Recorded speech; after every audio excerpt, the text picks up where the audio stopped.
মা, বলো না, এই গ্রামের মানুষেরা মায়াবনের নাম শুনলেই এত ভয় পায় কেন? আর ওই জঙ্গলে রাত হলেই কে কান্না করে? আমি ওই মায়াবনের গোপন রহস্য জানতে চাই। বলো না মা, ওই মায়াবনে কি আছে? তোকে আমি কতবার বারণ করেছি না, তুই ওই মায়াবনের কথা মুখেও আনবি না। আর যদি কখনো শুনেছি তুই ওই মায়াবনের কথা কাউকে জিজ্ঞেস করছিস, তাহলে তোকে আমি ওই ঘরের মধ্যেই বন্দি করে রেখে দেব।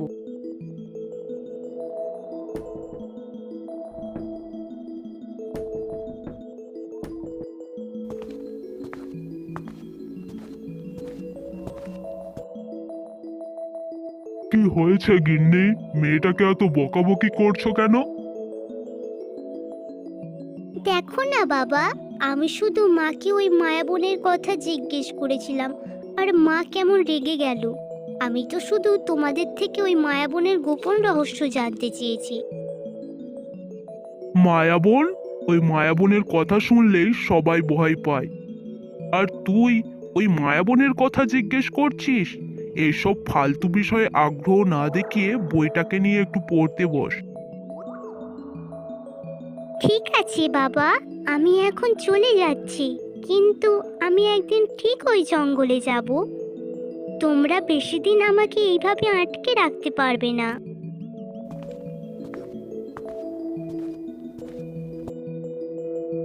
গিন্নি, তুমি একটু মেয়েটাকে চোখে চোখে রেখো তো, কোনোভাবেই যেন ঋতু ওই জঙ্গলের দিকে না চলে যায়। ঠিক বলেছ গো, মেয়েটা দিন দিন যা জেদি হয়ে যাচ্ছে, আমার তো এবার ভয় লাগছে ঋতুকে দেখে।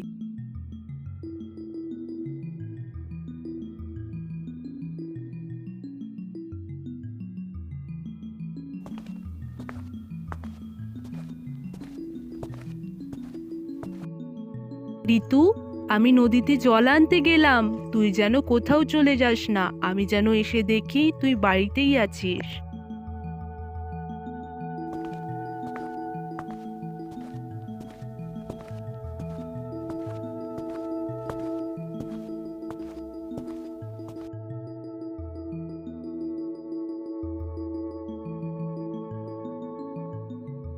ঋতু, ঋতু, তুই আজ মাঠে খেলতে যাবি না? না রে রিনা, আজ আর আমি খেলতে যাব না। মা আমাকে কোথাও যেতে বারণ করেছে। মা এসে যদি দেখে আমি বাড়িতে নেই, তাহলে অনেক বকা দেবে। তুই যা, আজ আর আমি খেলতে যাব না।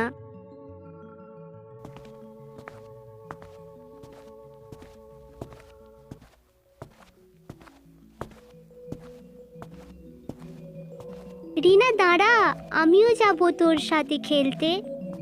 খেলতে খেলতে আমরা তো জঙ্গলের ভিতরে চলে এলাম। ঋতু চল, আমরা এবার বাড়ি ফিরে যাই, সন্ধে হয়ে যাচ্ছে। তখনই বনের ভেতর থেকে শোনা যায় সেই কান্নার শব্দ। এটা সেই কান্নার শব্দ না, যেটা রোজ রাত্রিরে জঙ্গল থেকে শোনা যায়? তবে কি এটাই সেই মায়াবন?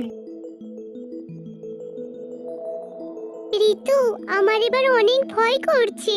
চল, এবার আমরা তাড়াতাড়ি বাড়ি ফিরে যাই। যদি এটা কোনো, আমি শুনেছি সবাই বলে এই বনে নাকি ডাইনি আছে। না না রিনা, আজ যখন আমি এই জঙ্গলের সামনে চলে এসেছি, এই কান্নার রহস্য না জেনে আমি কোথাও যাব না। তুই বাড়ি ফিরে যা। তোকে আমি এই বিপদের মুখে রেখে আমি একা বাড়ি যেতে পারবো না ঋতু। চাচি যদি তোর কথা আমাকে জিজ্ঞেস করে, আমি তাকে কি উত্তর দেব? আমিও যাব তোর সাথে। বাড়ি গেলে দুজনেই একসাথে বাড়ি ফিরে যাব। ঠিক আছে, এবার তাড়াতাড়ি চল, একটু পরেই তো আবার অন্ধকার নেমে আসবে। তারা দুজনে সাহস করে সেই জঙ্গলের ভিতর প্রবেশ করতেই অন্ধকার নেমে আসে। জঙ্গলের ভেতরে এত সুন্দর একটা ফুলের বাগান, মনে হচ্ছে যেন কোনো জাদুর দুনিয়ায় চলে এলাম। দেখ ঋতু, এই গোলাপটা কত অদ্ভুত! এত সুন্দর সুন্দর গোলাপের মাঝে একটা কালো গোলাপ। তাই তো, এই গাছটা তো সত্যিই অন্যরকম। এমন কালো গোলাপ তো আমি কখনোই দেখিনি। মায়াবনের সব থেকে সুন্দর ফুল তুমি। আমি তোমাকে আমার বাড়ি নিয়ে যাব। তো গোলাপ গাছটিকে স্পর্শ করতে ভিতর থেকে একটি অদ্ভুত আলো বেরিয়ে আসে। ঋতু, আমার এবার অনেক ভয় করছে। এটা কি হচ্ছে আমাদের সাথে? এটা জঙ্গলে থাকা সেই ডাইনি নয় তো? এবার আমাদের কে রক্ষা করবে? ভয় পেও না ঋতু, আমি তোমাদের কোনো ক্ষতি করব না। তুমি আমাকে অভিশাপ মুক্ত করলে। এত বছর ধরে আমি তোমার জন্যই অপেক্ষা করছিলাম। কে তুমি? তুমি আমার নাম জানলে কিভাবে?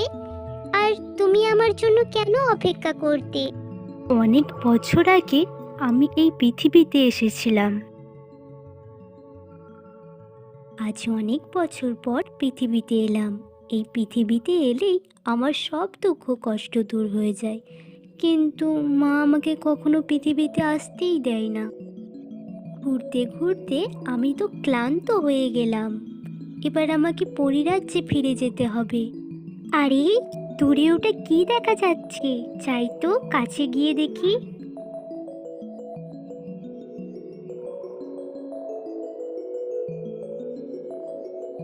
এই গোলাপ ফুলটা তো অনেক সুন্দর। আমাদের পরিরাজ্যেও এত সুন্দর ফুল কখনো দেখিনি। আমি এই ফুলটাকে পরিরাজ্যে নিয়ে যেতে চাই।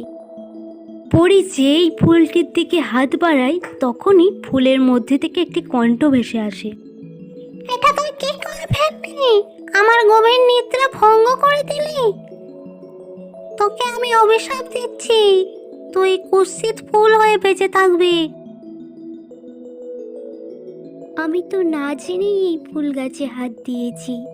আমার কোনো উদ্দেশ্য ছিল না আপনার ঘুম ভঙ্গ করার। দয়া করে আপনি আপনার অভিশাপ ফিরিয়ে নিন।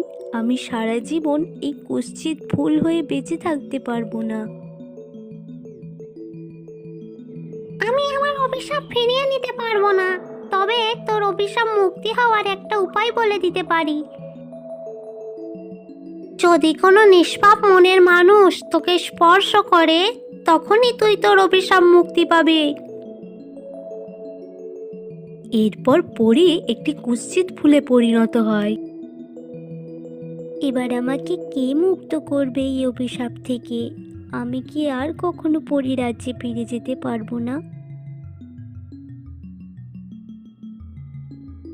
ঋতু, তোমার জন্য আমি অভিশাপ মুক্ত হলাম। বলো, তুমি কি চাও? আমার কিচ্ছু চাই না পরি। আমি তোমাকে মুক্ত করতে পেরেছি, এতেই আমি অনেক খুশি।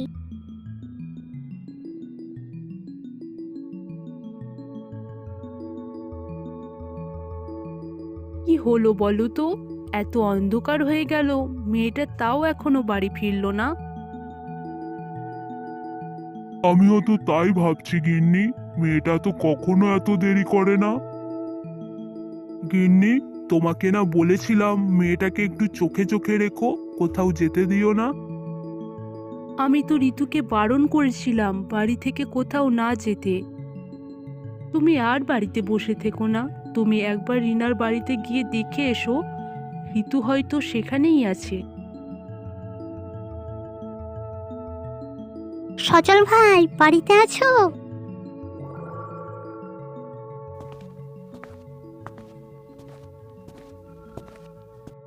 কি হয়েছে ভাবি? আমি তো এক্ষুনি তোমাদের বাড়িই যাচ্ছিলাম। ঋতু কি রিনার সাথে তোমাদের বাড়ি আছে? না তো, আমি তো এখানে রিনাকে খুঁজতে এসেছি। হে সৃষ্টিকর্তা, মেয়ে দুটো কোথায় চলে গেল? তাদের কোনো বিপদ হলো না তো? মেয়ে দুটো যেন সুস্থভাবে বাড়ি ফিরে আসে, তুমি দেখো। তুমি এই জাদুকাঠিটা রাখো। এই জাদুকাঠি তুমি যা চাইবে তাই তোমার সামনে চলে আসবে। তবে মনে রেখো, কখনো লোভ করো না। লোভ করলেই এই জাদুকাঠি তার শক্তি হারাবে।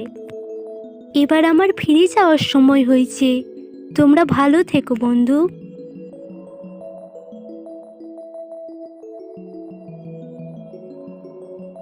এই জাদু লাঠি কি সত্যি ইচ্ছে পূরণ করতে পারে? আমার তো অনেক খিদে পেয়েছে ঋতু। তুই জাদুকাঠির থেকে আমার জন্য কিছু খাবার চা। আমি এখনই চেষ্টা করে দেখছি। ঋতু যেই জাদু লাঠিটাকে ঘোরায় তখনই তাদের সামনে নানান রকমের ফল চলে আসে। এ কি অবাক কাণ্ড! পরীর দেয়া জাদু লাঠি তো সত্যিই ইচ্ছে পূরণের কাজ করছে। চল রিনা, আমরা এই খাবারগুলো শেষ করে বাড়ি ফিরে যাই। সকাল হলেই রিনা ও ঋতু বাড়ি ফিরে আসে। মা, ও মা, কোথায় তুমি? এটা ঋতুর গলা না? তবে কি ঋতু বাড়ি ফিরে এসেছে?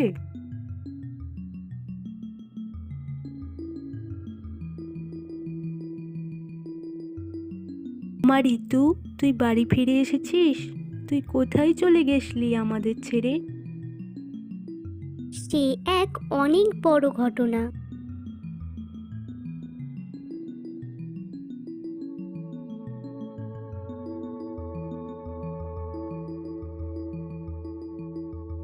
আমাদের কোনো জাদু লাঠি চাই না, তুই বাড়ি ফিরে এসেছিস, এটাই আমাদের অনেক বড় পাওয়া।